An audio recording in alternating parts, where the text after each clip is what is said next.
Chapter 55. I resolve to ingratiate myself with the mother, and am favored by accident. The precise lady finds her husband, and quit the coach. The captain is disappointed of his dinner. We arrive at Bath. I accompany Miss Snapper to the long room, where she is attacked by Beau Nash, and turns the laugh against him. I make love to her, and receive a check, squire her to an assembly, where I am blessed with a sight of my dear Narcissa, which discomposes me so much, that Miss Snapper, observing my disorder, is at pains to discover the cause, is piqued at the occasion, and, in our way home, pays me a sarcastic compliment. I am met by Miss Williams, who is the maid and confidante of Narcissa. She acquaints me with her lady's regard for me while under the disguise of a servant, and describes the transports of Narcissa on seeing me at the assembly, in the character of a gentleman. I am surprised with an account of her aunt's marriage, and make an appointment to meet Miss Williams the next day. During this unsocial interval, my pride and interest maintained a severe conflict on the subject of Miss Snapper, whom the one represented as unworthy of notice, and the other proposed as the object of my whole attention. The advantages and disadvantages of such a match were opposed to one another by my imagination, and, at length, my judgment gave it so much in favor of the first, that I resolved to prosecute my scheme with all the address in my power. I thought I perceived some concern in her countenance, occasioned by my silence, which she, no doubt, imputed to my disgust at her mother's behavior, and, as I believed the old woman could not fail of ascribing my muteness to the same motive, I determined to continue that sullen conduct towards her, and fall upon some other method of manifesting my esteem for the daughter. Nor was it difficult for me to make her acquainted with my sentiments by the expression of my looks, which I modeled into the character of humanity and love, and which were answered by her with all the sympathy and approbation I could desire. But when I began to consider that, without further opportunities of improving my success, all the progress I had hitherto made would not much avail, and that such opportunities could not be enjoyed without the mother's permission, I concluded it would be requisite to vanquish her coldness and suspicion by my assiduities and respectful behavior on the road, and she would, in all likelihood, invite me to visit her at Bath, where I did not fear of being able to cultivate her acquaintance as much as would be necessary to the accomplishment of my purpose. And indeed accident furnished me with an opportunity of obliging her so much that she could not, with any appearance of good manners, forbear to gratify my inclination. When we arrived at our dining place, we found all the eatables at the inn bespoke by a certain nobleman, who had got the start of us, and, in all likelihood, my mistress and her mother must have dined with Duke Humphrey, had I not exerted myself in their behalf, and bribed the landlord with a glass of wine to curtail his lordship's entertainment of a couple of fowls and some bacon, which I sent with my compliments to the ladies. They accepted my treat with a great many thanks, and desired I would favor them with my company at dinner, where I amused the old gentlewoman so successfully, by maintaining a seemingly disinterested ease in the midst of my civility, that she signified a desire of being better acquainted, and hoped I would be so kind as to see her sometimes at Bath. While I enjoyed myself in this manner, the precise lady had the good fortune to meet with her husband, who was no other than gentleman, or, in other words, valet de chamber, to the very nobleman whose coach stood at the door. Proud of the interest she had in the house, she affected to show her power by introducing the captain to her spouse as a person who had treated her with great civility, upon which he was invited to a share of their dinner, while the poor lawyer, finding himself utterly abandoned, made application to me, and was through my intercession admitted into our company. Having satisfied our appetites, and made ourselves merry at the expense of the person of honor, the civil captain, and complaisant husband, I did myself the pleasure of discharging the bill by stealth, for which I received a great many apologies and acknowledgments from my guests, and we re-embarked at the first warning. The officer was obliged, at last, to appease his hunger with a luncheon of bread and cheese, and a pint bottle of brandy, which he dispatched in the coach, cursing the inappetence of his lordship, who had ordered dinner to be put back a whole hour. Nothing remarkable happened during the remaining part of our journey, which was finished next day, when I waited on the ladies to the house of a relation, in which they intended to lodge, and, passing that night at the inn, took lodgings in the morning for myself. The forenoon was spent in visiting everything that was worth seeing in the place, in company with a gentleman to whom Banter had given me a letter of introduction, and in the afternoon I waited on the ladies, and found Miss a good deal indisposed with the fatigue of their journey. As they foresaw they should have occasion for a male acquaintance to squire them at all public places, I was received with great cordiality, and had the mother's permission to conduct them next day to the long room, which we no sooner entered, than the eyes of everybody present were turned upon us, and, when we had suffered the martyrdom of their looks for some time, a whisper circulated at our expense, which was accompanied with many contemptuous smiles and tittering observations, to my utter shame and confusion. I did not so much conduct as follow my charge to a place where she seated her mother and herself with astonishing composure, notwithstanding the unmannerly behavior of the whole company, which seemed to be assumed merely to put her out of countenance. The celebrated Mr. Nash, who commonly attends in this place, as master of the ceremonies, perceiving the disposition of the assembly, took upon himself the task of gratifying their ill nature further, by exposing my mistress to the edge of his wit. With this view he approached us, with many bows and grimaces, and, after having welcomed Miss Snapper to the place, asked her in the hearing of all present, if she could inform him of the name of Tobit's dog. Miss was so much incensed at his insolence, that I should certainly have kicked him where he stood without ceremony, had not the young lady prevented the effects of my indignation, by replying with the utmost vivacity, his name was Nash, and an impudent dog he was. This repartee, so unexpected and just, raised such a universal laugh at the aggressor, that all his assurance was insufficient to support him under their derision, so that, after he had endeavored to compose himself by taking snuff and forcing a smile, he was obliged to sneak off in a ludicrous attitude, while my Dulcinea was applauded to the skies for the brilliancy of her wit, and her acquaintance immediately courted by the best people of both sexes in the room. This event, with which I was indefinitely pleased at first, did not fail of alarming me, upon further reflection, when I considered, that the more she was caressed by persons of distinction, the more her pride would be inflamed, and consequently, the obstacles to my success multiplied and enlarged. Nor were my presaging fears untrue.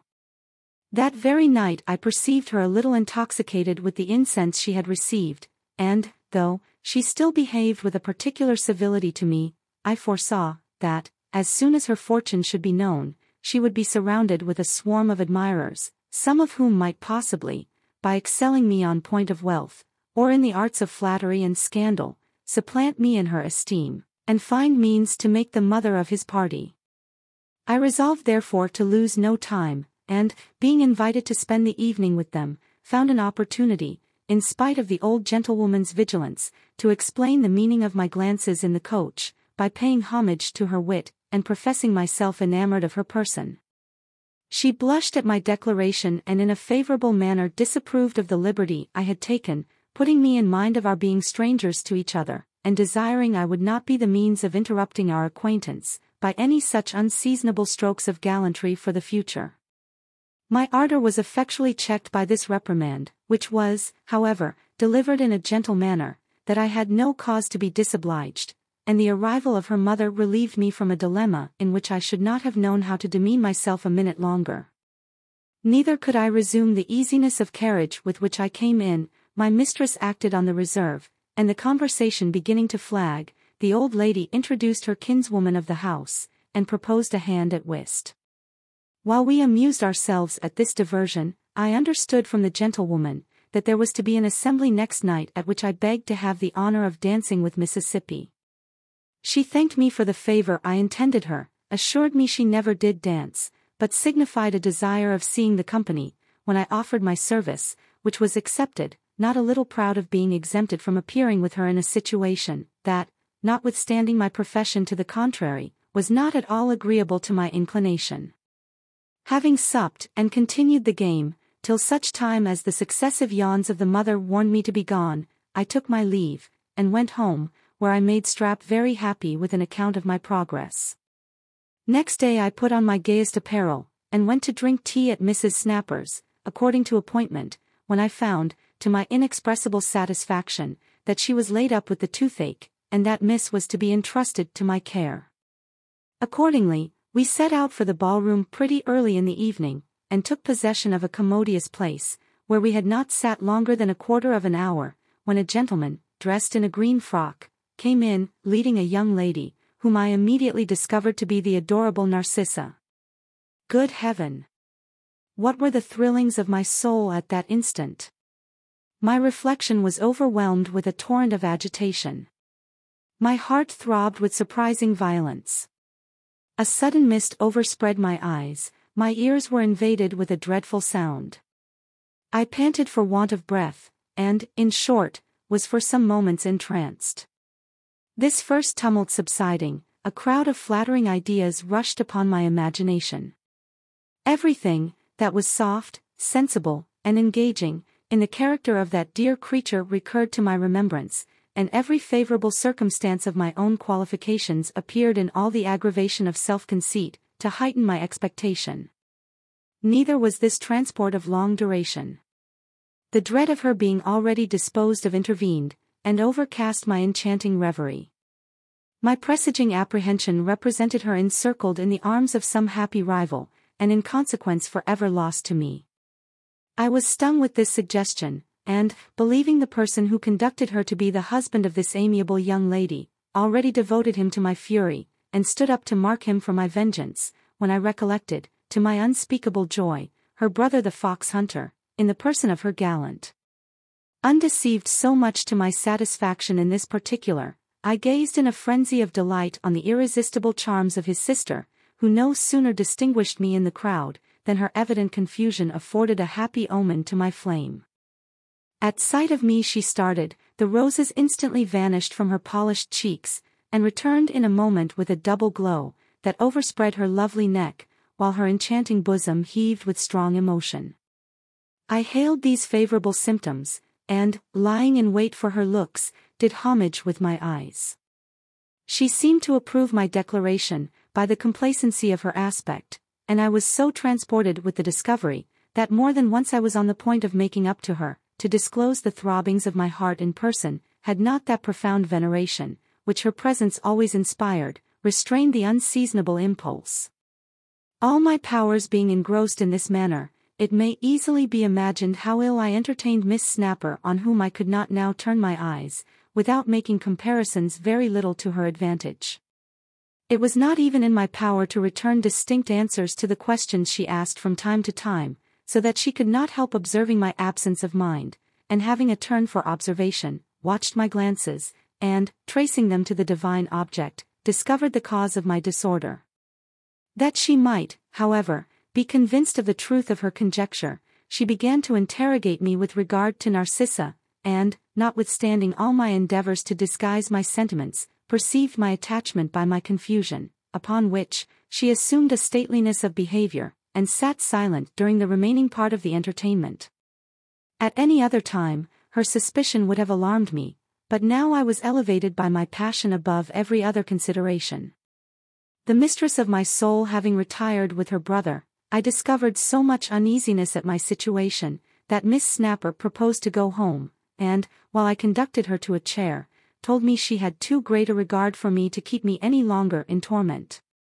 I feigned ignorance of her meaning, and having seen her safely at her lodgings, took my leave, and went home in an ecstasy, where I disclosed everything that had happened to my confidant and humble servant, Strap, who did not relish the accident so well as I expected, and observed, that a bird in the hand is worth two in the bush. But, however, said he, you know best, you know best. Next day, as I went to the pump room, in hopes of seeing or hearing some tidings of my fair enslaver, I was met by a gentlewoman, who, having looked hard at me, cried, "O Christ, Mr. Random." Surprised at this exclamation, I examined the countenance of the person who spoke, and immediately recognized my old sweetheart and fellow-sufferer, Miss Williams. I was mightily pleased to find this unfortunate woman under such a decent appearance, professed my joy at seeing her so well, and desired to know where I should have the pleasure of her conversation. She was as heartily rejoiced at the apparent easiness of my fortune, and gave me to know that she, as yet, had no habitation that she could properly call her own, but would wait on me at any place I should please to appoint. Understanding that she was unengaged for the present, I showed her the way to my lodgings, where, after a very affectionate salutation, she informed me of her being very happy in the service of a young lady to whom she was recommended by a former mistress deceased, into whose family she had recommended herself by the honest deceit she had concerted, while she lived with me in the garret at London. She then expressed a vehement desire to be acquainted with the vicissitudes of my life since we parted, and excused her curiosity on account of the concern she had for my interest. I forthwith gratified her request, and, when I described my situation in Sussex, perceived her to attend to my story with particular eagerness. She interrupted me, when I had finished that period, with, "Good God! Is it possible?" and then begged I would be so good as to continue my relation, which I did as briefly as I could, burning with impatience to know the cause of her surprise, about which I had already formed a very interesting conjecture. When I had brought my adventures down to the present day, who seemed very much affected with the different circumstances of my fortune, and saying, with a smile, she believed my distresses were now at a period, proceeded to inform me that the lady whom she served was no other than the charming Narcissa, who had honored her with her confidence for some time, in consequence of which trust, she had often repeated the story of John Brown with great admiration and regard, that she loved to dwell upon the particulars of his character, and did not scruple to own a tender approbation of his flame. I became delirious at this piece of intelligence, strained Miss Williams in my embrace, called her the angel of my happiness, and acted such extravagances, that she might have been convinced of my sincerity, had she not been satisfied of my honor before. As soon as was in condition to yield attention, she described the present situation of her mistress, who had no sooner reached her lodgings the night before, than she closeted her, and in a rapture of joy gave her to know that she had seen me at the ball, where I appeared in the character which she always thought my due, with such advantage of transformation that, unless my image had been engraven on her heart, it would have been impossible to know me for the person who had worn her aunt's livery, that by the language of my eyes, she was assured of the continuance of my passion for her, and consequently of my being unengaged to any other, and that, though she did not doubt I would speedily fall upon some method of being introduced, she was so impatient to hear of me, that she, Miss Williams, had been sent abroad this very morning, on purpose to learn the name and character I at present bore. My bosom had been hitherto a stranger to such a flood of joy as now rushed upon it, my faculties were overborne by the tide, it was some time before I could open my mouth, and much longer ere I could utter a coherent sentence. At length, I fervently requested her to lead me immediately to the object of my adoration, but she resisted my importunity, and explained the danger of such premature conduct. "How favourable soever," said she, "my lady's inclination towards you may be, you may depend upon it, she will not commit the smallest trespass on decorum either in disclosing her own, or in receiving a declaration of your passion, and, although the great veneration I have for you has prompted me to reveal what she communicated to me in confidence, I know so well the severity of her sentiments with respect to the punctilios of her sex that, if she should learn the least surmise of it, she would not only dismiss me as a wretch unworthy of her benevolence, but also for ever shun the efforts of your love."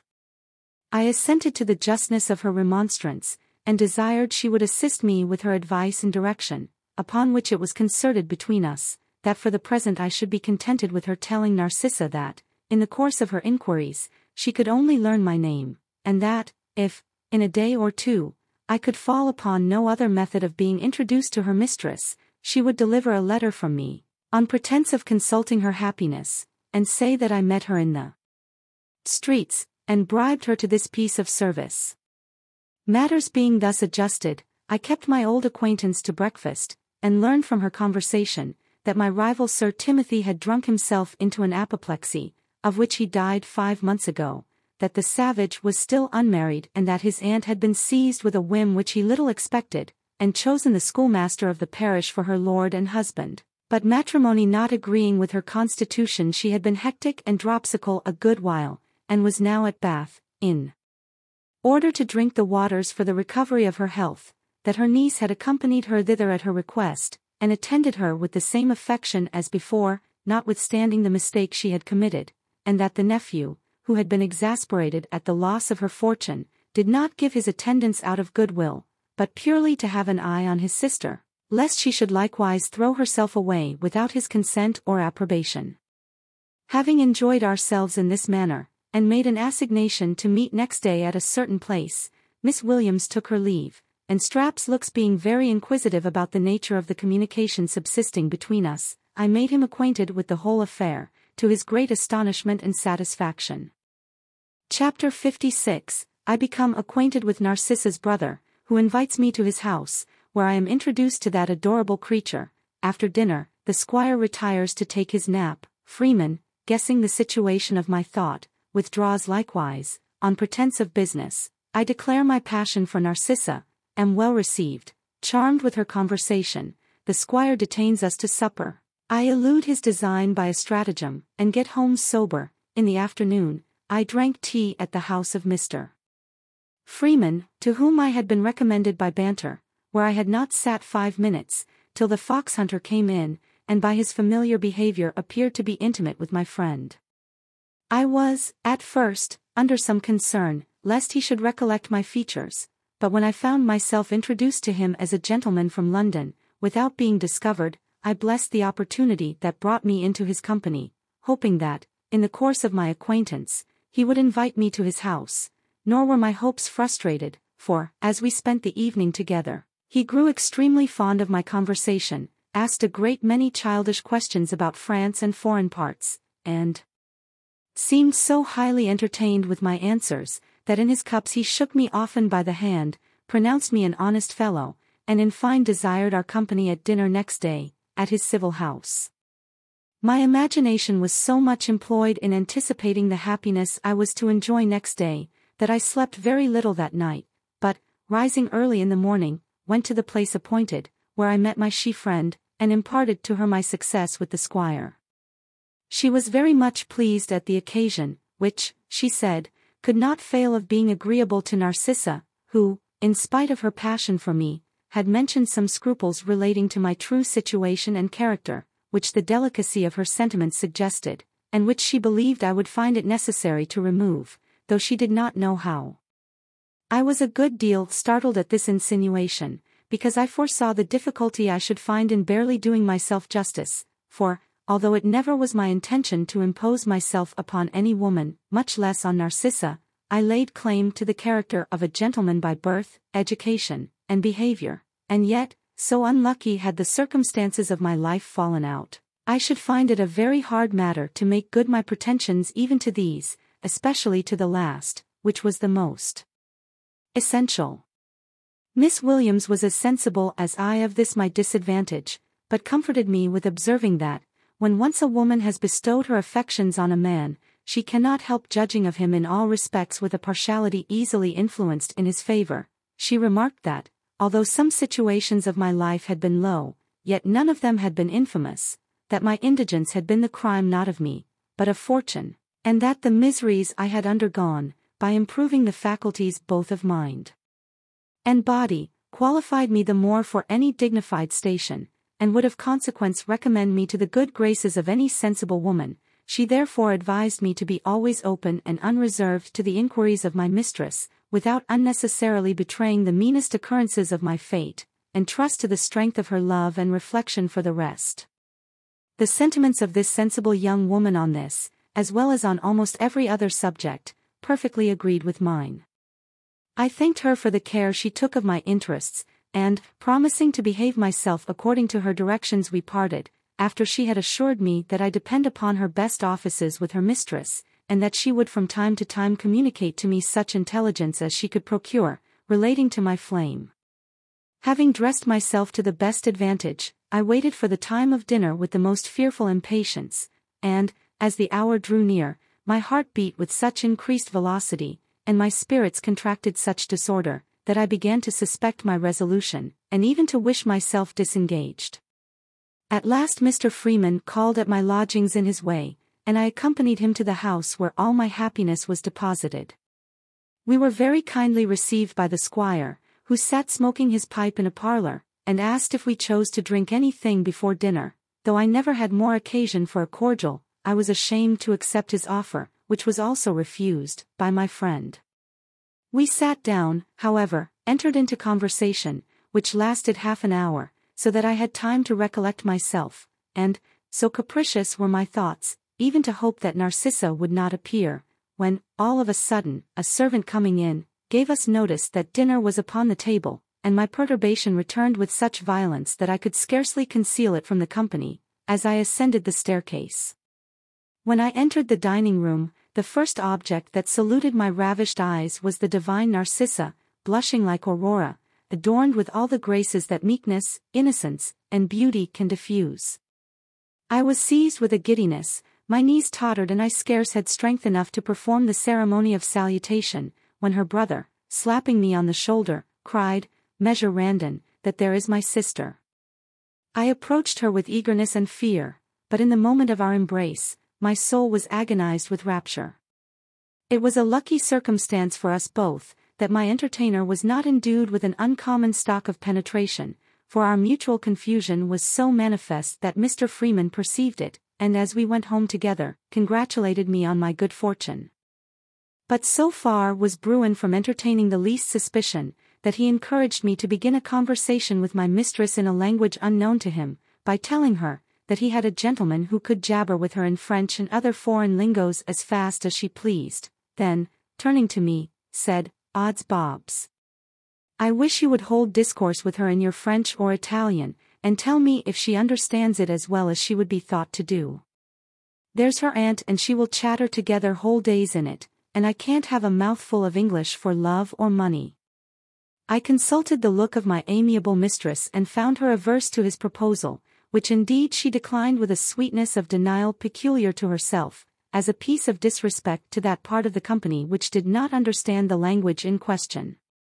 As I had the happiness of sitting opposite to her, I feasted my eyes much more than my palate, which she tempted in vain with the most delicious bits carved by her fair hand, and recommended by her persuasive tongue, but all my other appetites were swallowed up in immensity of my love, which I fed by gazing incessantly on the delightful object. Dinner was scarcely ended, when the squire became very drowsy, and after several dreadful yawns, got up, stretched himself, took 2 or 3 turns across the room, begged we would allow him to take a short nap, and, having laid a strong injunction on his sister to detain us till his return, went to his repose without further ceremony. He had not been gone many minutes, when Freeman, guessing the situation of my heart, and thinking he could not do me a greater favor than to leave me alone with Narcissa, pretended to recollect himself all of a sudden, and, starting up, begged the lady pardon for half an hour, for he had unluckily remembered an engagement of some consequence, that he must perform at that instant. So saying, he took his leave, promising to come back time enough for tea, leaving my mistress and me in great confusion. Now that I enjoyed an opportunity of disclosing the paintings of my soul, I had not the power to use it. I studied many pathetic declarations, but, when I attempted to give them utterance, my tongue denied its office and she sat silent with a downcast look full of anxious alarm, her bosom heaving with expectation of some great event. At length I endeavored to put an end to this solemn pause, and began with, "It is very surprising, madam, here the sound dying away." I made a full stop, while Narcissa, starting, blushed, and, with a timid accent answered, "Sir." Confounded at this note of interrogation, I pronounced with the most sheepish bashfulness, "Madam." To which she replied, "I beg pardon, I thought you had spoken to me."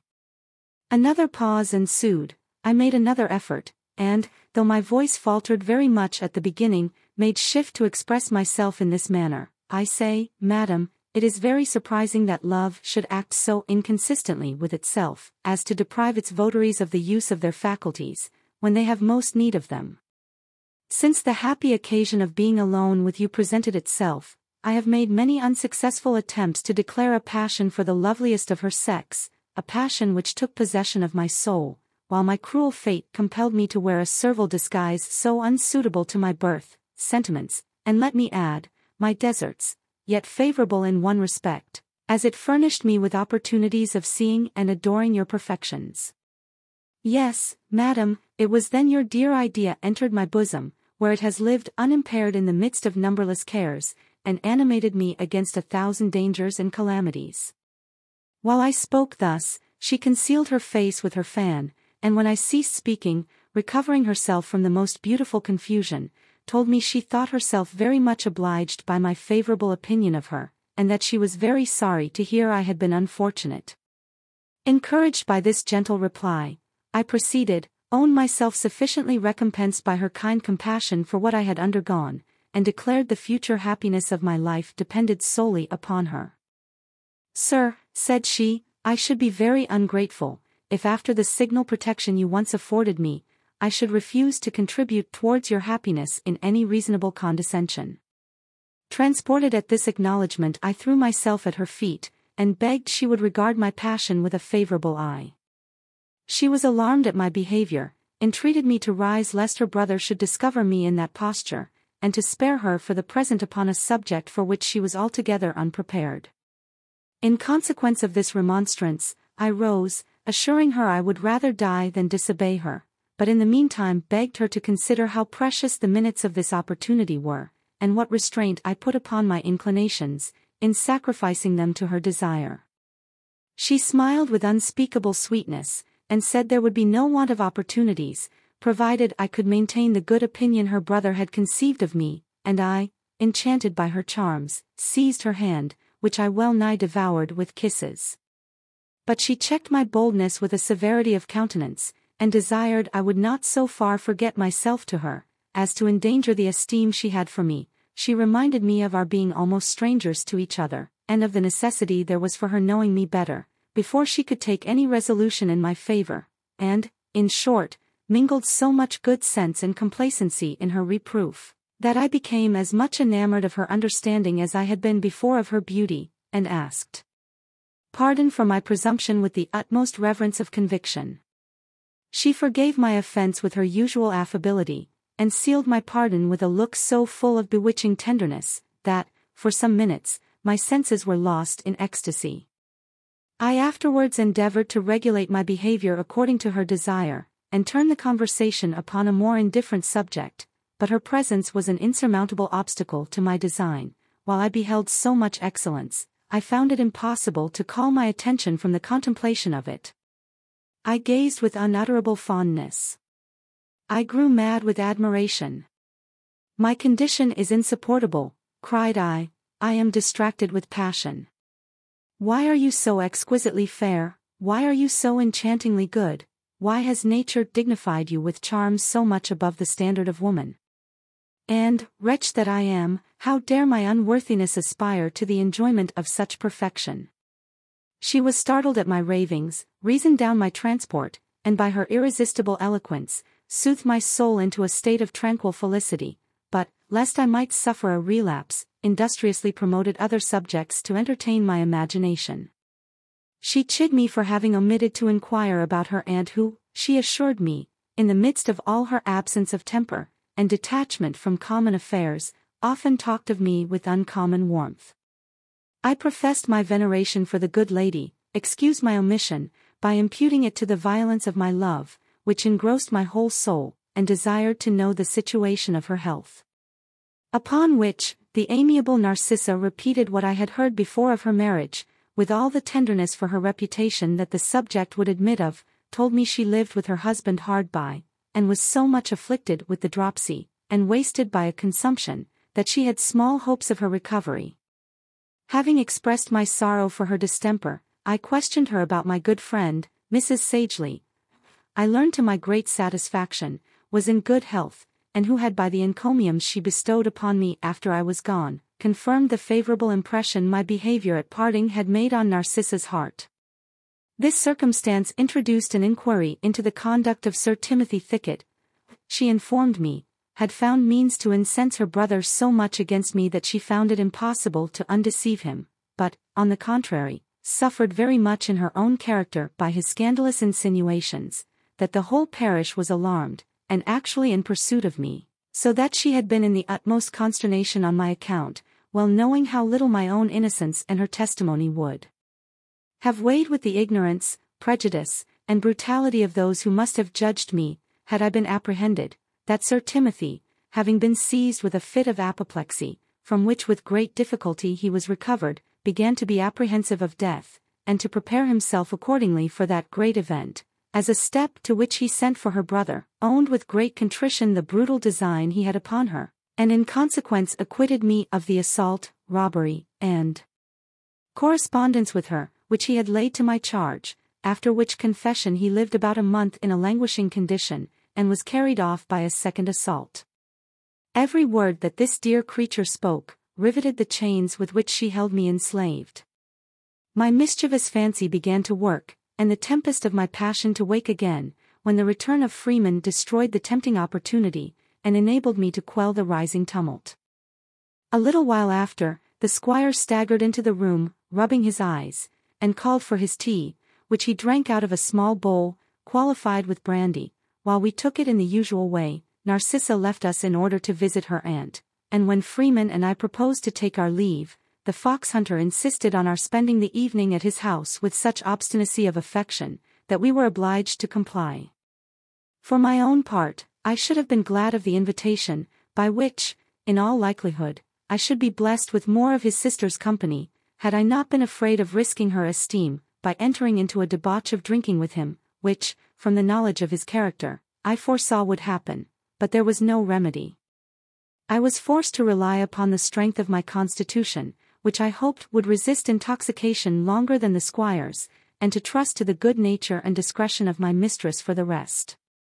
Our entertainer, resolving to begin by times, ordered the table to be furnished with liquor and glasses immediately after tea, but we absolutely refused to set in for drinking so soon, and prevailed upon him to pass away an hour or two at whist, in which we engaged as soon as Narcissa returned. The savage and I happened to be partners at first, and, as my thoughts were wholly employed in a more interesting game, I played so ill that he lost all patience, swore bitterly, and threatened to call for wine, if they would not grant him another associate. This desire was gratified, and Narcissa and I were of a side. He won for the same reason that made him lose before. I was satisfied, my lovely partner did not repine, and the time slipped away very agreeably, until we were told that supper was served in another room. The squire was enraged to find the evening so unprofitably spent, and wreaked his vengeance on the cards, which he tore, and committed to the flames with many execrations, threatening to make us redeem our loss with a large glass and quick circulation, and indeed we had no sooner supped, and my charmer withdrawn, than he began to put his threat in execution. 3 bottles of port, for he drank no other sort of wine, were placed before us, with as many water glasses, which were immediately filled to the brim, after his example, by each out of his respective allowance, and emptied in a trice to the best in Christendom. Though I swallowed this, and the next, as fast as the glass could be replenished, without hesitation or show of reluctance, I perceived that my brain would not be able to bear many bumpers of this sort, and dreading the perseverance of a champion who began with such vigor, I determined to make up for the deficiency of my strength by a stratagem, which I actually put in practice when the second course of bottles was called for. The wine being strong and heady, I was already a good deal discomposed by the dispatch we had made. Freeman's eyes began to reel, and Bruin himself was elevated into a song, which he uttered with great vociferation. When I therefore saw the second round brought in, I assumed a gay air, entertained him with a French catch on the subject of drinking, which, though he did not understand it, delighted him highly, and, telling him your choice spirits at Paris never troubled themselves with glasses, asked if he had not a bowl or cup in the house that would contain a whole quart of wine. "Odds niggers," cried he, "I have a silver candle cup that holds just the quantity, for all the world, fetch it hither, numps." The vessel being produced, I bade him decant his bottle into it, which he having done, I nodded in a very deliberate manner, and said, "Pledge you." He stared at me for some time, and crying, "What? All at one pull, Mr. Randon?" I answered, "At one pull, sir, you are no milksop, we shall do you justice." "Shall you?" said he, shaking me by the hand, "Odds then, I'll see it out, and we're a mile to the bottom. Here's to our better acquaintance, Mr. Randon." So saying, he applied it to his lips, and emptied it in a breath.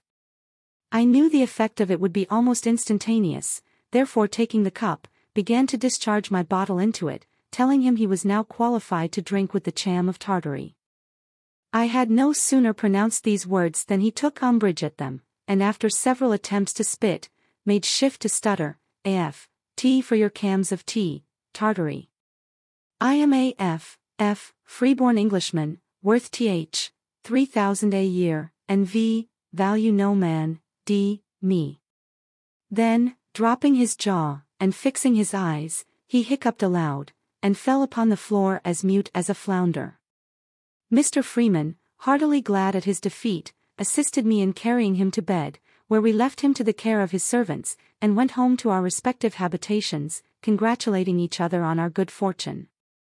Chapter 57. Miss Williams informs me of Narcissa's approbation of my flame. I appease the squire, write to my mistress, am blessed with an answer, beg leave of her brother to dance with her at a ball, obtain his consent and hers, enjoy a private conversation with her, am perplexed with reflections, have the honor of appearing her partner at a ball, we are complimented by a certain nobleman, he discovers some symptoms of a passion for Narcissa, I am stung with jealousy, Narcissa, alarmed, retires, I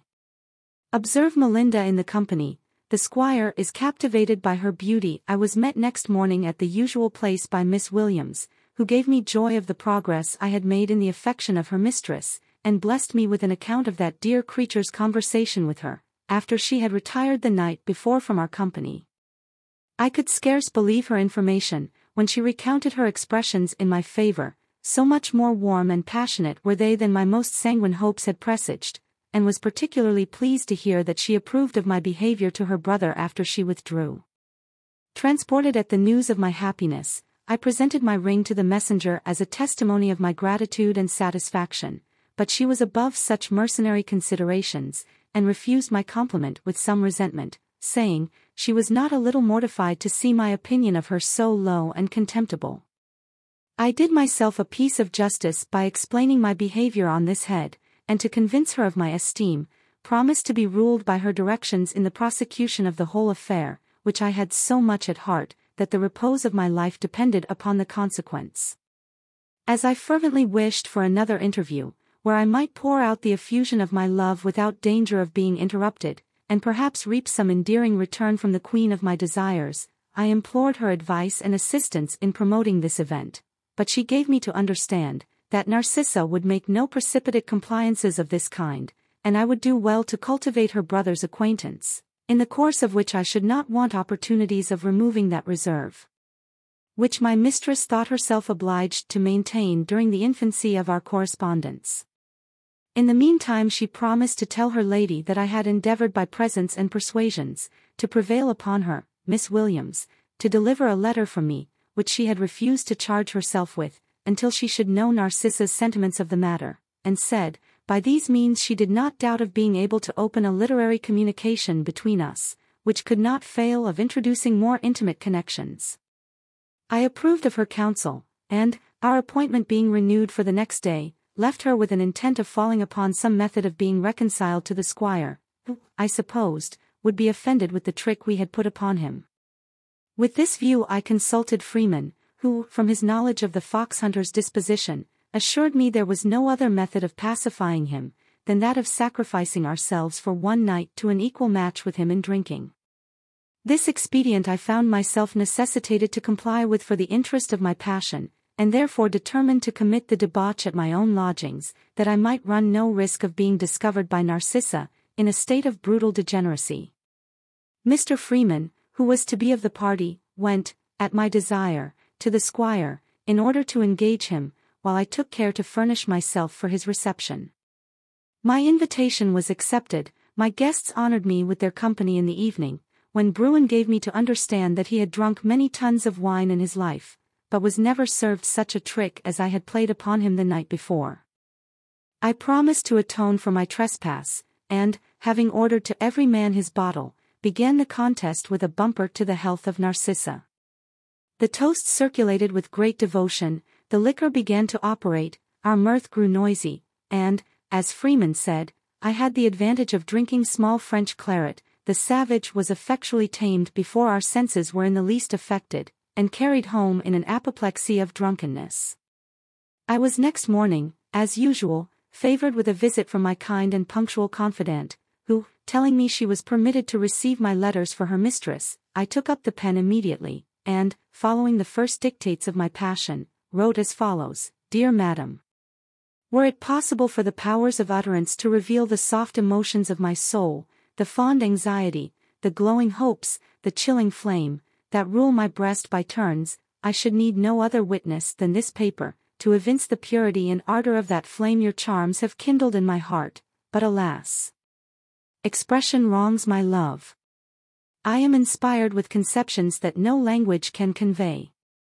Your beauty fills me with wonder, your understanding with ravishment, and your goodness with adoration. I am transported with desire, distracted with doubts, and tortured with impatience.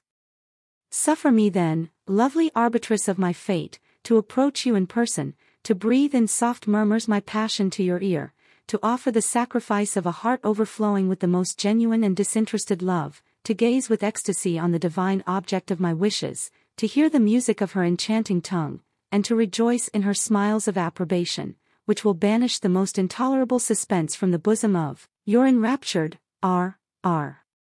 Having finished this effusion, I committed it to the care of my faithful friend, with an injunction to second my entreaty with all her eloquence and influence, and in the meantime went to dress, with an intention of visiting Mrs. Snapper and Miss, whom I had utterly neglected, and indeed almost forgotten, since my dear Narcissa had resumed the empire of my soul. The old gentlewoman received me very kindly, and Miss affected a frankness and gaiety which, however, I could easily perceive was forced and dissembled. Among other things, she pretended to joke me upon my passion for Narcissa, which she averred was no secret, and asked if I intended to dance with her at the next assembly. I was a good deal concerned to find myself become the town talk on this subject, lest the squire, having notice of my inclinations, should disapprove of them, and, by breaking off all correspondence with me, deprive me of the opportunities one now enjoyed. But I resolved to use the interest I had with him, while it lasted, and that very night, meeting him occasionally, asked his permission to solicit her company at the ball, which he very readily granted, to my inexpressible satisfaction. Having been kept awake the greatest part of the night by 1,000 delightful reveries that took possession of my fancy, I got up by times, and, flying to the place of rendezvous, had in a little time the pleasure of seeing Miss Williams approach with a smile on her countenance, which I interpreted into a good omen. Neither was I mistaken in my presage. She presented me with a letter from the idol of my soul, which, after having kissed it devoutly, I opened with the utmost eagerness, and was blessed with her approbation in these terms: Sir, to say I look upon you with indifference would be a piece of dissimulation which I think no decorum requires, and no custom can justify. As my heart never felt an impression that my tongue was ashamed to declare, I will not scruple to own myself pleased with your passion, confident of your integrity, and so well convinced of my own discretion, that I should not hesitate in granting you the interview you desire, were I not overawed by the prying curiosity of a malicious world, the censure of which might be fatally prejudicial to the reputation of your Narcissa. No anchorite in the ecstasy of devotion ever adored a relic with more fervor than that with which I kissed this inimitable proof of my charmer's candor, generosity, and affection. I read it over 100 times, was ravished with her confession in the beginning, but the subscription of your Narcissa yielded me such delight as I had never felt before. My happiness was still increased by Miss Williams, who blessed me with a repetition of her lady's tender expressions in my favor, when she received and read my letter. In short, I had all the reason in the world to believe that this gentle creature's bosom was possessed by a passion for me, as warm, though perhaps not so impetuous as mine for her. I informed my friend of the squire's consent to my dancing with Narcissa at the ball and desired her to tell her mistress, that I would do myself the honor of visiting her in the afternoon, in consequence of his permission, when I hoped to find her as indulgent as her brother had been complaisant in that particular.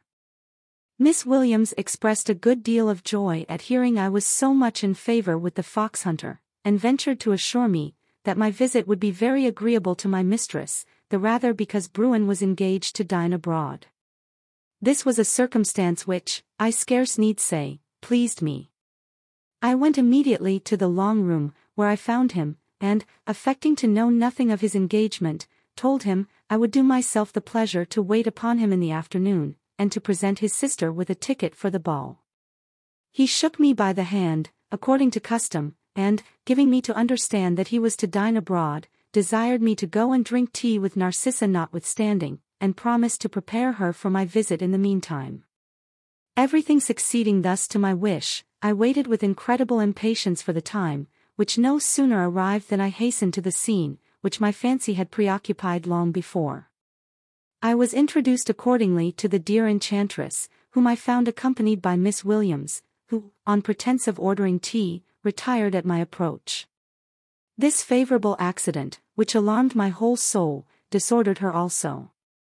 I found myself actuated by an irresistible impulse. I advanced to her with eagerness and awe, and, profiting by the confusion that prevailed over her, clasped the fair angel in my arms, and imprinted a glowing kiss upon her lips, more soft and fragrant than the dewy rosebud just bursting from the stem. Her face was in an instant covered with blushes, her eyes sparkled with resentment. I threw myself at her feet, and implored her pardon. Her love became advocate in my cause, her looks softened into forgiveness, she raised me up, and chid me with so much sweetness of displeasure that I could have been tempted to repeat the offense, had not the coming in of the servant with the tea-board prevented my presumption. While we were subject to be interrupted or overheard, we conversed about the approaching ball, at which she promised to grace me as a partner, but, when the equipage was removed, and we were left alone, I resumed the more interesting theme, and expressed myself with such transport and agitation, that my mistress, fearing I should commit some extravagance, rang the bell for her maid, whom she detained in the room, as a check upon my vivacity. I was not sorry for this precaution, because I could unbosom myself without reserve before Miss Williams, who was the confidante of us both. I therefore gave a loose to the inspirations of my passion, which operated so successfully upon the tender affections of Narcissa, that she laid aside the constraint she had hitherto worn, and blessed me with the most melting declaration of her mutual flame. It was impossible for me to forbear taking the advantage of this endearing condescension. She now gently yielded to my embraces, while I, encircling all that I held dear within my arms, tasted in advance the joys of that paradise I hoped in a little time wholly to possess. We spent the afternoon in all the ecstasy of hope that the most fervent love exchanged by mutual vows could inspire, and Miss Williams was so much affected with our chaste caresses, which recalled the sad remembrance of what she was, that her eyes were filled with tears.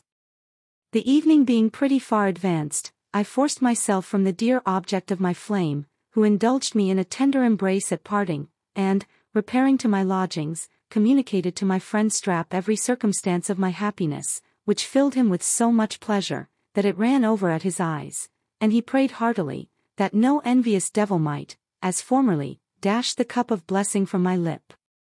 When I reflected on what had happened, and especially on the unreserved protestations of Narcissa's love, I could not help being amazed at her omitting to inquire into the particular circumstances of life and fortune of one whom she had favored with her affection, and I began to be a little anxious about the situation of her finances, well knowing that I should do an irreparable injury to the person my soul held most dear, if I should espouse her without being able to support her in the rank which was certainly her due. I had heard, indeed, while I served her aunt, that her father had left her a considerable sum, and that everybody believed she would inherit the greatest part of her kinswoman's dowry, but I did not know how far she might be restricted by the old gentleman's will in the enjoyment of what he left her, and I was too well informed of the virtuoso's late conduct, to think my mistress could have any expectation from that quarter. I confided, however, in the good sense and policy of my charmer, who, I was sure, would not consent to unite her fate with mine, before she had fully considered and provided for the consequence. The ball night being arrived, I dressed myself in a suit I had reserved for some grand occasion, and, having drunk tea with Narcissa and her brother, conducted my angel to the scene, where she, in a moment, eclipsed all her female competitors for beauty, and attracted the admiration of the whole assembly. My heart dilated with pride on this occasion, and my triumph rejected all bounds, when, after we had danced together, a certain nobleman, remarkable for his figure and influence in the beau monde, came up, and in the hearing of all present, honored us with a very particular compliment upon our accomplishments and appearance, but this transport was soon checked, when I perceived his lordship attach himself with great assiduity to my mistress, and say some warm things, which, I thought, savoured too much of passion. It was then I began to feel the pangs of jealousy. I dreaded the power and address of my rival. I sickened at his discourse. When she opened her lips to answer, my heart died within me. When she smiled, I felt the pains of the damned. I was enraged at his presumption. I cursed her complaisance. At length he quitted her, and went to the other side of the room. Narcissa, suspecting nothing of the rage that inflamed me, put some questions to me as soon as he was gone, to which I made no reply, but assumed a grim look, which too well denoted the agitation of my breast, and surprised her not a little. She no sooner observed my emotion than she changed colour, and asked what ailed me. But before I could make answer, her brother, pulling me by the sleeve, bade me take notice of a lady who sat fronting us, whom I immediately, to my vast astonishment, distinguished to be Melinda, accompanied by her mother, and an elderly gentleman, whom I did not know. Wounds! Mr. Randon, cried the squire, is she not a delicate piece of stuff? 'Sdeath! I have a good mind, if I thought she was a single person. Notwithstanding the perplexity I was in, I had reflection enough to foresee that my passion might suffer greatly by the presence of this lady, who, in all probability, would revenge herself upon me, for having formerly disgraced her, by spreading reports to my prejudice. I was therefore alarmed at these symptoms of the squire's admiration, and for some time did not know what reply to make. When he asked my opinion of her beauty, at length I came to a determination, and told him that her name was Melinda, that she had a fortune of £10,000, and was said to be under promise of marriage to a certain lord, who deferred his nuptials a few months, until he should be of age. I thought this piece of intelligence, which I had myself invented, would have hindered him effectually from entertaining any further thoughts of her, but I was egregiously mistaken. The fox-hunter had too much self-sufficiency to despair of success against any competitor on earth. He therefore made light of her engagement, saying, with a smile of self-approbation, mayhap she will change her mind. What signifies his being a lord? I think myself as good a man as e'er a lord in Christendom, and I'll see if a commoner worth 3,000 a year won't serve her turn. This determination startled me not a little. I knew he would soon discover the contrary of what I advanced, and as I believed he would find her ear open to his addresses, did not doubt of meeting with every obstacle in my amour that her malice could invent, and her influence execute. This reflection increased my chagrin. My vexation was evident. Narcissa insisted on going home immediately, and, as I led her to the door, her noble admirer, with a look full of languishment, directed to her a profound bow, which stung me to the soul. Before she went into the chair, she asked, with an appearance of concern, what was the matter with me? And I could pronounce no more than, by heaven, I am distracted. Chapter 58, Tortured with jealousy, I go home, and abuse strap, receive a message from Narcissa, in consequence of which I hasten to her apartment, where her endearing assurances banish all my doubts and apprehensions. In my retreat discover somebody in the dark, whom, suspecting to be a spy, I resolve to kill, but, to my great surprise, am convinced of his being no other than Strap. Melinda slanders me. I become acquainted with Lord Quiverwit, who endeavours to sound me with regard to Narcissa. The squire is introduced to his lordship, and grows cold towards me. I learn from my confidant, that this nobleman professes honourable love to my mistress, who continues faithful to me, notwithstanding the scandalous reports she had heard to my prejudice. I am mortified with an assurance that her whole fortune depends upon the pleasure of her brother. Mr. Freeman condoles me on the decline of my character, which I vindicate so much to his satisfaction, that he undertakes to combat fame on my behalf. Having uttered this exclamation, at which she sighed, I went home in the condition of a frantic bedlamite, and, finding the fire in my apartment almost extinguished, vented my fury upon poor Strap, whose ear I pinched with such violence, that he roared hideously with pain, and, when I quitted my hold, looked so foolishly aghast, that no unconcerned spectator could have seen him without being seized with an immoderate fit of laughter. It is true, I was soon sensible of the injury I had done, and asked pardon for the outrage I had committed, upon which my faithful valet, shaking his head, said, "I forgive you, and may God forgive you." But he could not help shedding some tears at my unkindness. I felt unspeakable remorse for what I had done, cursed my own ingratitude, and considered his tears as a reproach that my soul, in its present disturbance, could not bear. It set all my passions into a ferment. I swore horrible oaths without meaning or application. I foamed at the mouth, kicked the chairs about the room, and played abundance of mad pranks that frightened my friend almost out of his senses.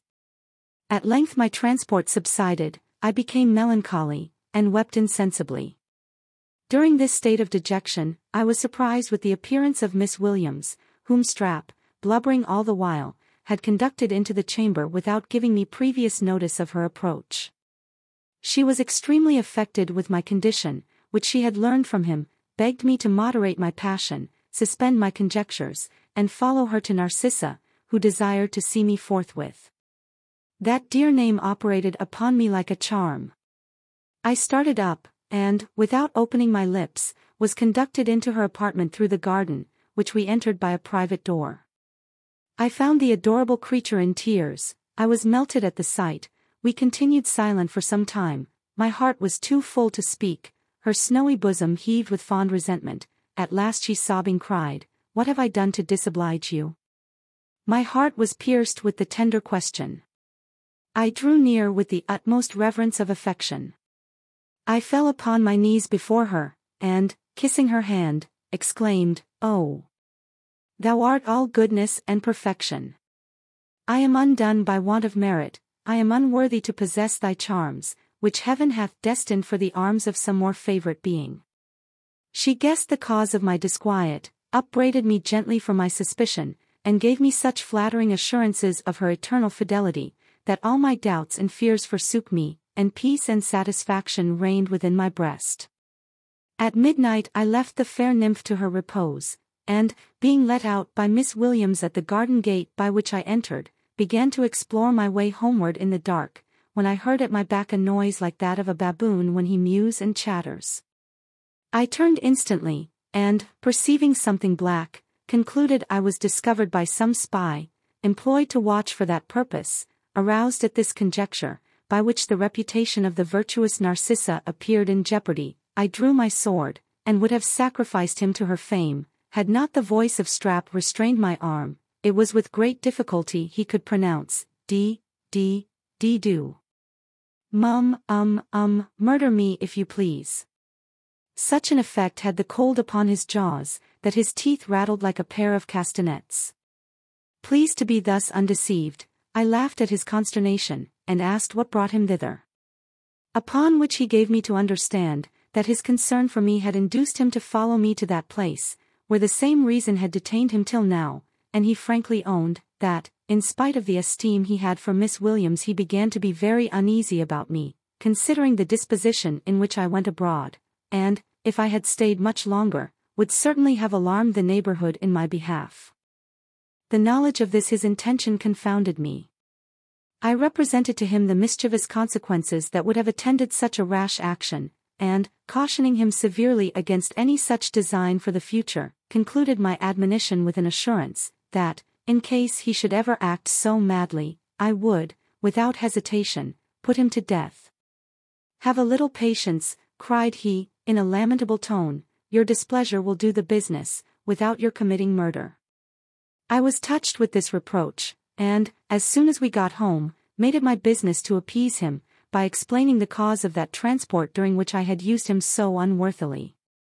Next day when I went into the long room, I observed several whispers circulate all of a sudden, and did not doubt that Melinda had been busy with my character, but I consoled myself with the love of Narcissa, upon which I rested with the most perfect confidence, and going up to the roly-poly table, won a few pieces from my suspected rival, who, with an easy politeness, entered into conversation with me, and, desiring my company to the coffee-house, treated me with tea and chocolate. I remembered Strut well, and guarded against his insinuating behavior, nor was my suspicion wrong placed. He artfully turned the discourse upon Narcissa, and endeavored by hinting at an intrigue he pretended to be engaged in elsewhere, to learn what connection there was between her and me. But all his finesse was ineffectual. I was convinced of his dissimulation, and gave such general answers to his inquiries, that he was forced to drop the subject, and talk of something else.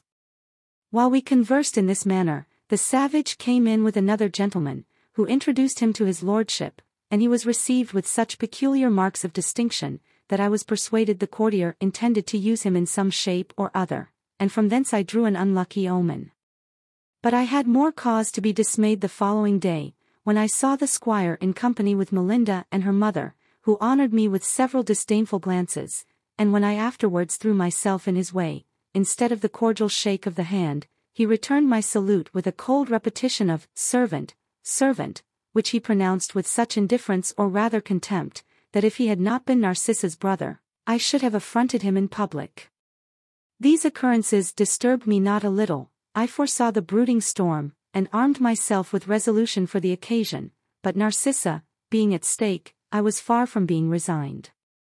I could have renounced every other comfort of life with some degree of fortitude, but the prospect of losing her disabled all my philosophy, and tortured my soul into madness. Miss Williams found me, next morning, full of anxious tumult, which did not abate when she told me that my Lord Quiverwit, having professed honourable intentions, had been introduced to my lovely mistress by her brother, who had, at the same time, from the information of Melinda, spoken of me as an Irish fortune-hunter, without either birth or estate, who supported myself in the appearance of a gentleman by sharping and other infamous practices, and who was of such an obscure origin, that I did not even know my own extraction. Though I expected all this malice, I could not hear it with temper, especially as truth was so blended with falsehood in the assertion, that it would be almost impossible to separate the one from the other in my vindication. But I said nothing on this head, being impatient to know how Narcissa had been affected with the discovery. That generous creature, far from believing these imprecations, was no sooner withdrawn with her confidant, than she inveighed with great warmth against the malevolence of the world, to which only she ascribed the whole of what had been said to my disadvantage, and, calling every circumstance of my behaviour to her into review before her, found everything so polite, honourable, and disinterested, that she could not harbour the least doubt of my being the gentleman I assumed.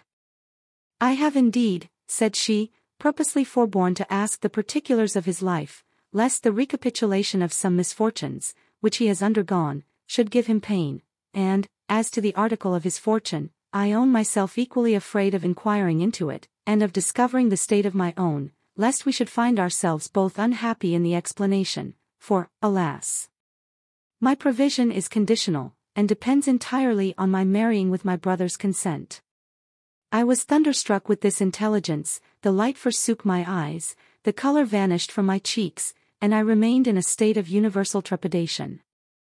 My female friend, perceiving my disorder, encouraged me with assurances of Narcissa's constancy, and the hope of some accident favourable to our love, and, as a further consolation, gave me to understand, that she had acquainted my mistress with the outlines of my life, and that, although she was no stranger to the present low state of my finances, her love and esteem were rather increased than diminished by the knowledge of my circumstances. I was greatly comforted by this assurance, which saved me a world of confusion and anxiety, for I must have imparted my situation one day to Narcissa, and this task I could not have performed without shame and disorder. As I did not doubt that by this time the scandalous aspersions of Melinda were diffused all over the town, I resolved to collect my whole strength of assurance, to browbeat the efforts of her malice, and to publish her adventure with the Frenchified barber by way of reprisal.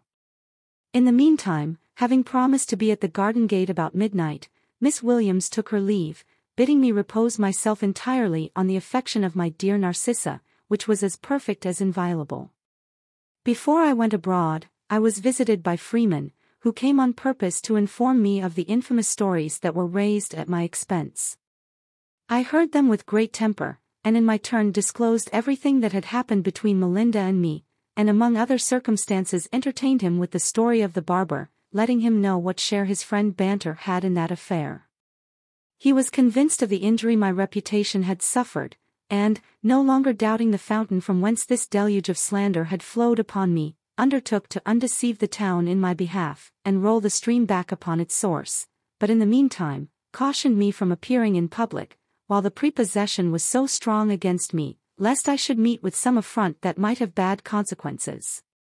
Chapter 59. I receive an extraordinary message at the door of the long room, which, however, enter, and affront the squire, who threatens to take the law of me, rebuke Melinda for her malice, she weeps with vexation, Lord Quiverwit is severe upon me, I retort his sarcasm, am received with the utmost tenderness by Narcissa, who desires to hear the story of my life, we vow eternal constancy to other, I retire, am waked by a messenger, who brings a challenge from Quiverwit, whom I meet, engage, and vanquish. I thanked him for his advice, which, however, my pride and resentment would not permit me to follow, for he no sooner left me, in order to do justice to my character among his friends and acquaintance, than I sallied out, and went directly to the long room. I was met at the door by a servant, who presented a billet to me without a subscription, importing that my presence was disagreeable to the company, and desiring I would take the hint without further disturbance, and bestow myself elsewhere for the future. This peremptory message filled me with indignation. I followed the fellow who delivered it, and, seizing him by the collar in presence of all the company, threatened to put him instantly to death, if he did not discover the scoundrel who had charged him with such an impudent commission, that I might punish him as he deserved. The messenger, affrighted at my menaces and furious looks, fell upon his knees, and told me, that the gentleman who ordered him to deliver the letter was no other than Narcissa's brother, who, at that time, stood at the other end of the room, talking to Melinda. I went up to him immediately, and in the hearing of his inamorata, accosted him in these words, Look'ee, squire, were it not for one consideration that protects you from my resentment, I would cane you where you stand, for having had the presumption to send me this scurrilous intimation, which I tore to pieces and threw in his face, at the same time darting an angry regard at his mistress. I told her, I was sorry she had put it out of my power to compliment her upon her invention, but at the expense of her good nature and veracity. Her admirer, whose courage never rose, but in proportion to the wine he had swallowed, instead of resenting my address in what is called an honorable way, threatened to prosecute me for an assault and took witnesses accordingly, while she, piqued at his pusillanimous behavior, and enraged at the sarcasm I had uttered against her, endeavored to make her quarrel a public cause, and wept aloud with spite and vexation. The tears of a lady could not fail of attracting the notice and concern of the spectators, to whom she complained of my rudeness with great bitterness, saying, if she were a man, I durst not use her so. The greatest part of the gentlemen, already prejudiced against me, were offended at the liberty I had taken, as appeared from their looks, though none of them signified their disgust any other way except my Lord Quiverwit, who ventured to say, with a sneer, that I was in the right to establish my own character, of which he had now no longer any doubt. Nettled at this severe equivocation, which raised a laugh at my expense, I replied with some warmth, I am proud of having in that particular got the start of your lordship. He made no answer to my repartee, but with a contemptuous smile walked off, leaving me in a very disagreeable situation. In vain did I make up to several people of my acquaintance, whose conversation, I hoped, would banish my confusion. Everybody shunned me like a person infected, and I should not have been able to bear my disgrace, had not the idea of the ever-faithful and fond Narcissa come to my relief. I quitted the scene of my mortification, and, sauntering about the town, happened to wake from my contemplation, when I found myself just opposite to a toy shop, which I entered, and purchased a ring set with a ruby in the form of a heart, surrounded by diamond sparks, for which I paid 10 guineas, intending it for a present to the charmer of my soul. I was introduced, at the hour appointed, to this divine creature, who, notwithstanding what she had heard to my disadvantage, received me with the utmost confidence and tenderness, and, having been informed of the general sketches of my life by Miss Williams, expressed a desire of knowing the particular circumstances, which I related with great candor, omitting, however, some things which I concluded altogether improper for her ear, and which the reader's reflection will easily suggest. As my story was little else than a recital of misfortunes, the tear of sympathy ceased not to trickle from her enchanting eyes during the whole of the narration, which, when I had finished, she recompensed me for my trouble with the most endearing protestations of eternal love. She bewailed her restricted condition, as it was the means of retarding my happiness, told me that Lord Quiverwit, by her brother's permission, had been to drink tea with her that very afternoon, and actually proposed marriage, and, seeing me extremely affected with this piece of information, offered to give me a convincing proof of her affection, by espousing me in private, and leaving the rest to fate. I was penetrated with this instance of her regard, but, that I might not be outdone in generosity, resisted the bewitching temptation in consideration of her honor and interest. At the same time I presented my ring as a pledge of my inviolable attachment, and, on my knees, implored heaven to shower its curses on my head, if ever my heart should entertain one thought unworthy of the passion I then avowed. She received my token, gave me in return her picture in miniature, exquisitely drawn and set in gold, and, in the same posture, called heaven to witness and to judge her flame. Our vows being thus reciprocally breathed, a confidence of hope ensued, and our mutual fondness becoming as intimate as innocence would allow, I grew insensible of the progress of time, and it was morning before I could tear myself from this darling of my soul. My good angel foresaw what would happen, and permitted me to indulge myself on this occasion, in consideration of the fatal absence I was doomed to suffer. I went to bed immediately on my return to my lodging, and, having slept about 2 hours, was waked by Strap, who in great confusion told me there was a footman below with a letter, which he would deliver to nobody but myself. Alarmed at this piece of news, I desired my friend to show him into my chamber, and received the following letter, which, he said, required an immediate answer. Sir, when any man injures my honor, let the difference of rank between us be ever so great, I am contented to waive the privilege of my quality, and to seek reparation from him on equal terms.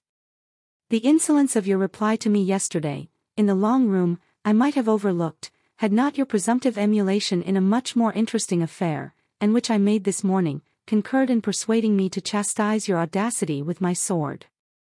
If you therefore have spirit enough to support the character you assume, you will not fail to follow the bearer immediately to a convenient place, where you shall be met by Quiverwit.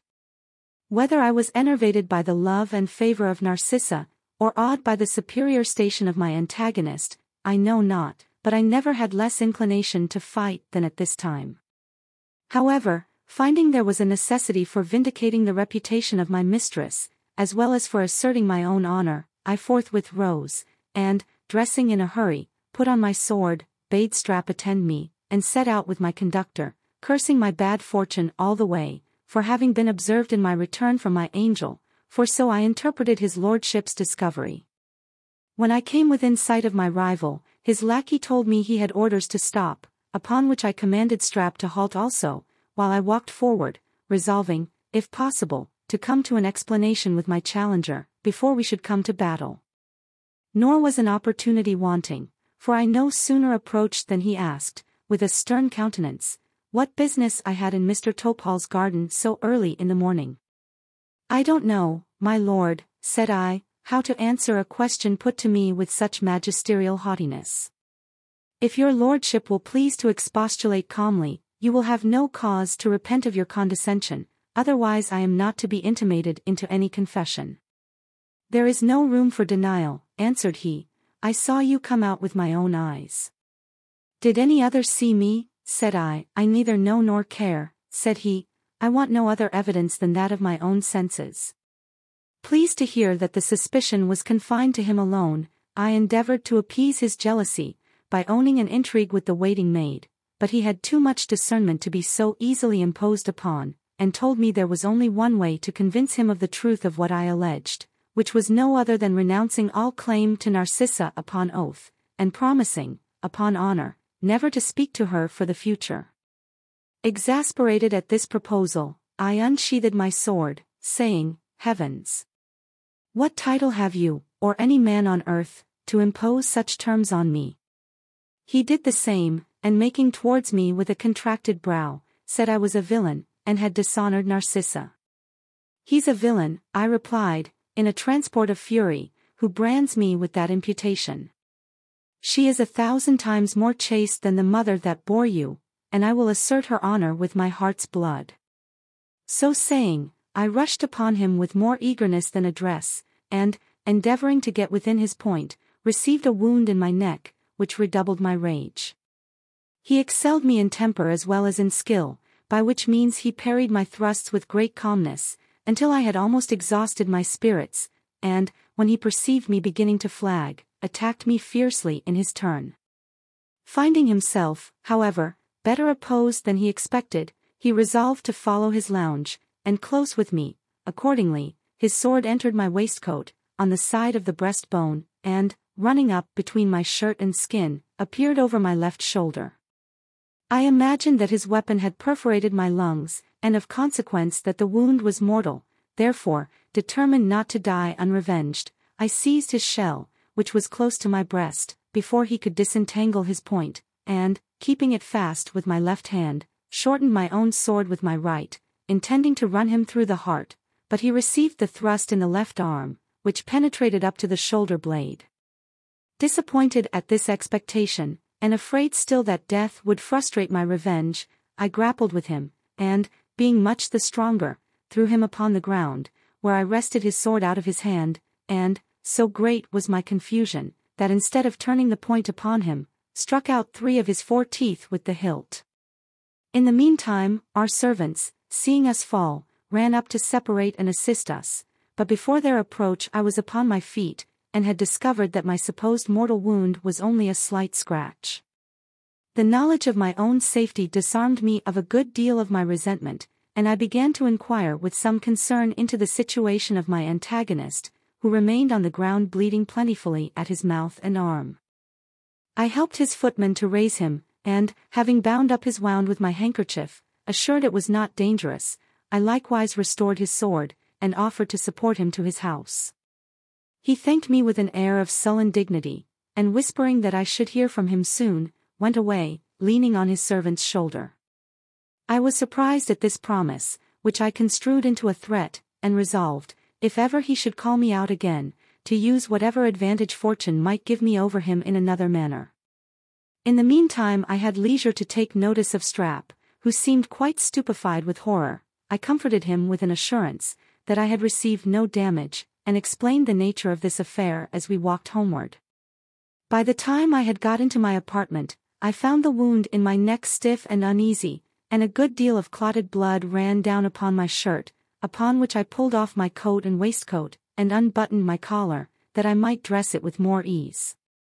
My friend no sooner perceived my shirt quite dyed with blood, than, imagining I had got at least 20,000 wounds, he cried, "Oh Jesus," and fell flat on the floor. I stopped the bleeding with a little dry lint, and, applying a plaster over it, cleaned myself from the gore, shifted, and dressed, while he lay senseless at my feet, so that when he recovered, and saw me perfectly well, he could scarce believe his own eyes. Now that the danger was past, I was very well pleased with what had happened, hoping that it would soon become known, and consequently dignify my character not a little in this place. I was also proud of having shown myself, in some shape, worthy of the love of Narcissa, who, I was persuaded, would not think the worse of me for what I had done. Chapter 60. I am visited by freemen, with whom I appear in public, and am caressed, am sent for by Lord Quiverwit, whose presence I quit flung. Narcissa is carried off by her brother. I intend to pursue him, and am dissuaded by my friend. Engage in play, and lose all my money. Set out for London. Try my fortune at the gaming table without success. Receive a letter from Narcissa, Bilk my tailor. While I entertained myself with these reflections, the news of the duel, being communicated by some unknown channel, spread all over the town. I was visited by Freeman, who testified his surprise at finding me, for it was told, that Lord Quiverwit being dead of his wounds, I had absconded, in order to avoid the cognizance of the law. I asked, if people guessed the occasion of the quarrel, and, understanding it was attributed to his lordship's resentment of my reply in the long room, confirmed that conjecture, glad to find Narcissa unsuspected. My friend, after I had assured him that my antagonist was in no danger, wished me joy of the event, than which, he said, nothing could happen more opportunely to support the idea he had given of my character to his friends, among whom he had been very assiduous in my behalf. On the strength of this assurance, I went with him to the coffee-house, where I was saluted by a great many of those very persons who had shunned me the preceding day, and I found everybody making merry with the story of Melinda's French gallant. While I remained in this place, I received a message from Lord Quiverwit, desiring, if I were not engaged, to see me at his house. Thither I immediately repaired, and was conducted to an apartment where I was received by his lordship in bed. When we were left by ourselves, he thanked me in very polite terms for having used the advantage fortune had given me over him with such moderation, and asked pardon for any offence his resentment might have prompted him to commit. I would willingly, said he, make you my friend, but, as it is impossible for me to divest myself of my passion for Narcissa, I am too well convinced of your sentiments, to think we shall ever agree on that subject. I took the liberty, therefore, of sending for you, in order to own candidly, that I cannot help opposing your success with that young lady, though, at the same time I promise to regulate my opposition by the dictates of justice and honor. This, however, I think proper to advertise you of, that she has no independent fortune, and, if you should even succeed in your addresses, you will have the mortification to see her reduced to indigence, unless you have wherewithal to support her, and I am credibly informed of your incapacity that way. Nay, I will confess, that, urged by this consideration, I have actually sent notice to her brother of the progress I suspect you have made in her affection, and desired him to take his precautions. Accordingly, alarmed and provoked at this information, I told his lordship, that I did not see how he could reconcile that piece of conduct with his profession of open dealing, and flung away from him in a passion. As I walked homeward, in hope of hearing from my mistress as usual by means of Miss Williams, I was surprised with the waving of a handkerchief from the window of a coach and six that passed by me at full speed, and upon further observation, I saw a servant on horseback riding after it, who, I knew by his livery, belonged to the squire. Thunderstruck with this discovery, the knowledge of my misfortune rushed all at once upon my reflection. I guessed immediately that the signal was made by the dear hand of Narcissa, who, being hurried away in consequence of Lord Quiverwit's message to her brother, had no other method of relating her distress, and imploring my assistance. Frantic with this conjecture, I ran to my lodgings, snatched my pistols, and ordered Strap to get post-horses, with such incoherence of speech and disorder, that the poor valet, terrified with the suspicion of another duel, instead of providing what I desired, went forthwith to Freeman, who, being informed of my behavior, came straight to my apartment, and conjured me so pathetically to make him acquainted with the cause of my uneasiness, that I could not refuse telling him my happiness was fled with Narcissa, and that I must retrieve her or perish. He represented the madness of such an undertaking, and endeavored to divert me from it with great strength of friendship and reason. But all his arguments would have been ineffectual, had he not put me in mind of the dependence I ought to have on the love of Narcissa, and the attachment of her maid, who could not fail of finding opportunities to advertise me of their situation, and at the same time demonstrated the injury my charmer's reputation must suffer from my precipitate retreat. I was convinced and composed by these considerations. I appeared in public with an air of tranquillity, was well received by the best company in town, and, my misfortune taking air, condoled accordingly, while I had the satisfaction of seeing Melinda so universally discountenanced that she was fain to return to London, in order to avoid the scoffs and censure of the ladies at Bath.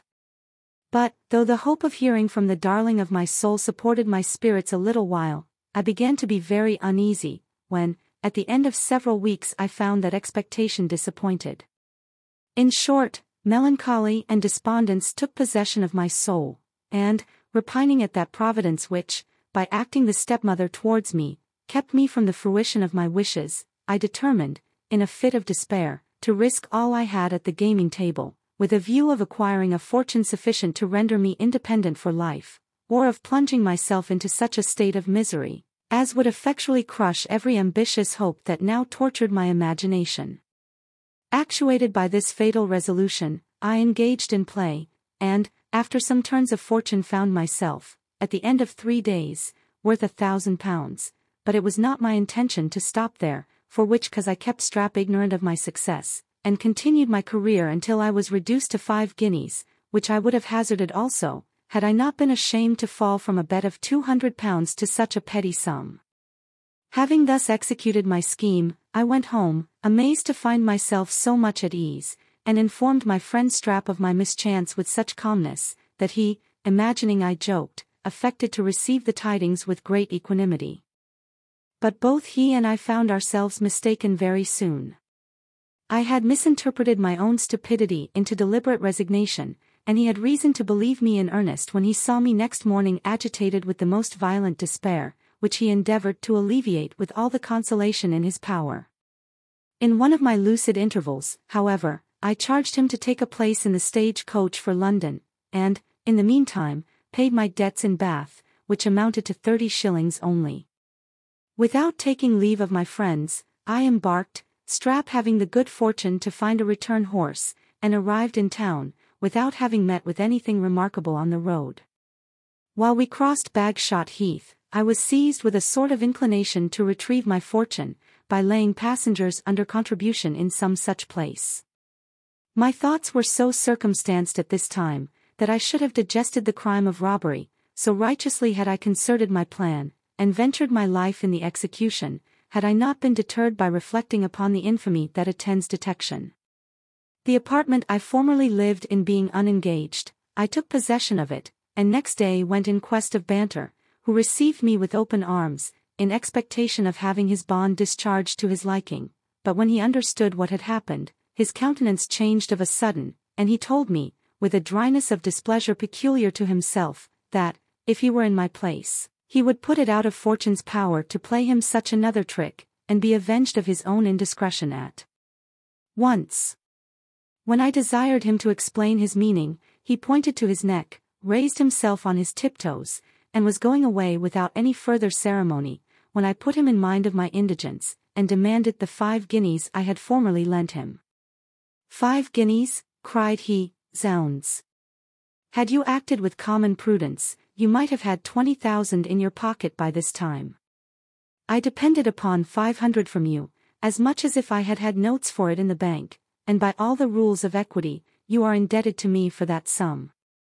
I was neither pleased nor convinced by this computation, and insisted on my right with such determined obstinacy, that he was fain to alter his tone, and appease my clamour by assuring me, that he was not master of 5 shillings. Society in distress generally promotes good understanding among people. From being a dun I descended to be a client, and asked his advice about repairing my losses. He counselled me to have recourse again to the gaming table, where I succeeded so well before, and put myself in a condition by selling my watch. I followed his directions, and, having accommodated him with a few pieces, went to the place, where I lost every shilling. Then I returned to my lodgings full of desperate resolution, and having made Strap acquainted with my fate, ordered him to pawn my sword immediately, that I might be enabled to make another effort. This affectionate creature no sooner understood my purpose, than, seized with insupportable sorrow at the prospect of my misery, he burst into tears, and asked what I proposed to do after the small sum he could raise on the sword should be spent. On my own account, said he, I am quite unconcerned, for, while God spares me health and these 10 fingers, I can earn a comfortable subsistence anywhere, but what must become of you, who have less humility to stoop, and more appetites to gratify? Here I interrupted him, by saying, with a gloomy aspect, I should never want a resource while I had a loaded pistol in possession. Stupefied with horror at this dreadful insinuation, he stood mute for some time and then broke out into, God of his infinite mercy enable you to withstand that temptation of the devil. Consider your immortal soul, there's no repentance in the grave. O Lord! That we ever should have come to this. Are we not enjoined to resign ourselves to the will of heaven? Where is your patience, Durum patientia frango? You are but a young man, there may be many good things in store for you. Accidit in puncto quo non sperator in anno. Remember your uncle, Mr. Bowling. Perhaps he is now on his voyage homeward, pleasing himself with the hopes of seeing and relieving you. Nay, peradventure, he has already arrived, for the ship was expected about this time. A ray of hope shot athwart my soul at this suggestion. I thanked my friend for this seasonable recollection, and, after having promised to take no resolution till his return, dismissed him to Wapping for intelligence. In his absence I was visited by Banter, who, being informed of my bad luck at play, told me that Fortune would probably be one day weary of persecuting me. In the meantime, said he, here's a letter for you, which I received just now enclosed in one from Freeman. I snatched it with eagerness, and knowing the superscription to be of Narcissa's handwriting, kissed it with transport, and, having opened it, read, "It is with great difficulty that I have stolen, from the observation of those spies who are set over me, this opportunity of telling you, that I was suddenly carried away from Bath by my brother, who was informed of our correspondence by Lord Quiverwit, whom, I since understand, you have wounded in a duel on my account. As I am fully convinced of your honor and love, I hope I shall never hear of such desperate proofs of either for the future. I am so strictly watched that it will be impossible for you to see me, until my brother's suspicions shall abate, or heaven contrive some other unforeseen event in our behalf. In the meantime, you may depend on the constancy and affection of your own Narcissa. P.S. Miss Williams, who is my fellow prisoner, desires to be remembered to you. We are both in good health, and only in pain for you, especially as it will be impracticable for you to convey any message or letter to the place of our confinement, for which reason pray desist from the attempt, that, by miscarrying, might prolong our captivity. N. This kind letter afforded me great consolation. I communicated it to Banter, and, at the same time, showed him her picture. He approved of her beauty and good sense, and could not help owning that my neglect of Miss Snapper was excusable, when such a fine creature engrossed my attention.